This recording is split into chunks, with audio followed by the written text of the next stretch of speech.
नमस्कार. बाहेर पाऊस पडत असताना अशी गरमागरम वडापावची डिश आपल्या हातात आली तर मज्जाच येईल ना. तर आजच्या व्हिडिओमध्ये आपण बिना वड्याचा वडापाव बनवणार आहोत. हा सोलापूरकडचा वडापाव आहे आणि याला तिथे संगम वडा असं म्हणतात आणि अगदी चविष्ट आणि टेस्टी असा चटपटीत असा हा वडापाव आहे. याची रेसिपी आज मी शेअर करत आहे. अगदी चटपटीत असा हा वडापाव. याला सर्व करायची ही विशिष्ट पद्धत आहे, तीही मी तुम्हाला आज दाखवणार आहे. आणि अशा या वडापावचा आस्वाद घेत तुम्ही पावसाचाही आनंद घेऊ शकता. तर चला पटकन ही रेसिपी सुरू करूयात. हा बिना वड्याचा वडापाव म्हणजे सोलापूर स्पेशल संगम वडा बनवण्यासाठी मी इथे 2 वाटी उकडून घेतलेला स्मॅश केलेला बटाटा घेतलेला आहे. यानंतर याच्यामध्ये आपण हिरवी मिरची, आलं, लसूणची पेस्ट घालणार आहोत. ही मी कच्चीच घालते कारण याच्यामुळे टेस्ट छान येणार आहे आणि याचं प्रमाणही तुम्ही तुमच्या आवडीप्रमाणे ठरवा. मला जास्त झणझणीत हवी आहे त्यामुळे मी हिरवी मिरचीचं प्रमाण यात वाढवलेलं आहे. याच्यात आता आपण धण्याची भरड घालणार आहोत. 1 चमचा भरड घालायची आहे. याच्यानेही टेस्ट फार सुंदर येते. अर्धा चमचा हळद, चवीपुरतं मीठ. या ठिकाणी मी 1 चमचा तेल तापायला ठेवले. त्यात आपण आता 1 चमचा मोहरी घालूयात. मोहरी छान तडतडते. यानंतर याच्यात आपण घालणार आहोत थोडासा कढीपत्ता आणि शेवटी हिंग घालून गॅस बंद करायचा आहे. ही फोडणी आपण आता बटाट्यावर घालणार आहोत. याच्यात आता मी भरपूर कोथिंबीर घालते आहे. आता हे सर्व साहित्य व्यवस्थित मिक्स करून घ्यायचं आहे. आता आपण याचे छोटे छोटे असे चपटे गोळे करून घ्यायचे आहेत. या पद्धतीने पहा.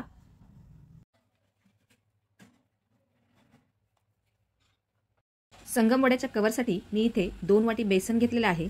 याच्यामध्ये आता आपण मीठ घालून घेऊया चवीपुरतं. चिमूटभर बेकिंग सोडा घालते. यात थोडं थोडं पाणी घालत कवरचं बॅटर तयार करून घ्यायचं आहे. बॅटरची कन्सिस्टन्सी याप्रमाणे असली पाहिजे. फार पातळ किंवा फार घट्टही नको. हे बॅटर आता झाकून बाजूला ठेवूयात आणि आता स्टफिंगची तयारी करूयात. आतलं स्टफिंग बनवण्यासाठी मी अशा प्रकारचे वडापावचे पाव घेतलेले आहेत. हे पाव मी चाकूच्या साहाय्याने मधोमध कट करून घेते या पद्धतीने. याच्यावर आता मी चिंचेची गोड चटणी लावून घेतलेली आहे. त्याचबरोबर आपण याच्यावर हिरवी चटणीही लावणार आहोत. दोन्ही चटणी व्यवस्थित लावायच्या आहेत. त्याच्यावर आपण हा चपटा जो बटाट्याचा गोळा केला आहे तो ठेवायचा आहे दोन्हीच्या मध्ये, 2 स्लाइसच्या मध्ये.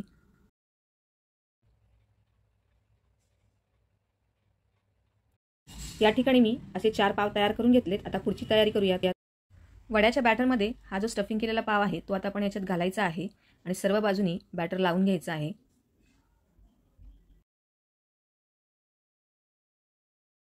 तेल तापायला ठेवलेलं आहे. आपण पाहूयात तेल तापले का नाही.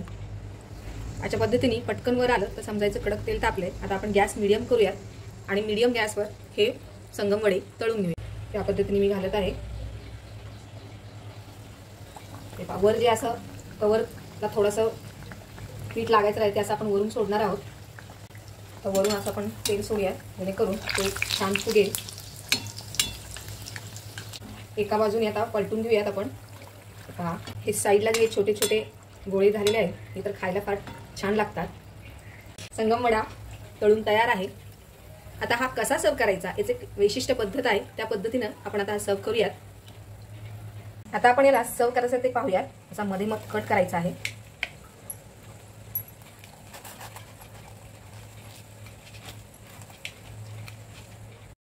या पद्धतीने उभा ठेवून घ्यायचा.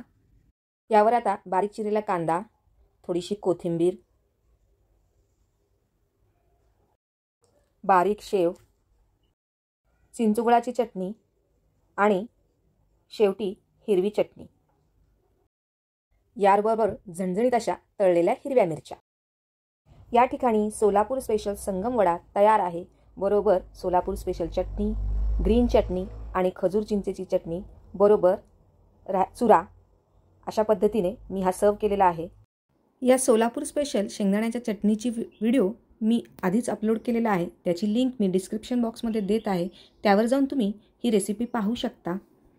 तर मंडळी, या पावसाळ्यात ही सोलापूर स्पेशल संगम वड्याची रेसिपी नक्की ट्राय करा. तुम्हाला आणि घरातल्यांना सर्वांनाच नक्कीच आवडेल. आणि हो, हा व्हिडिओ आवडला असेल तर आपल्या चॅनलला सबस्क्राईब करा, व्हिडिओला लाईक करा आणि हा व्हिडिओ जास्तीत जास्त शेअर करा. ही वडापावची रेसिपी आवडली असेल तर व्हिडिओला कमेंट करा. तुम्ही वेळात वेळ काढून हा व्हिडिओ पाहिलात त्याबद्दल धन्यवाद.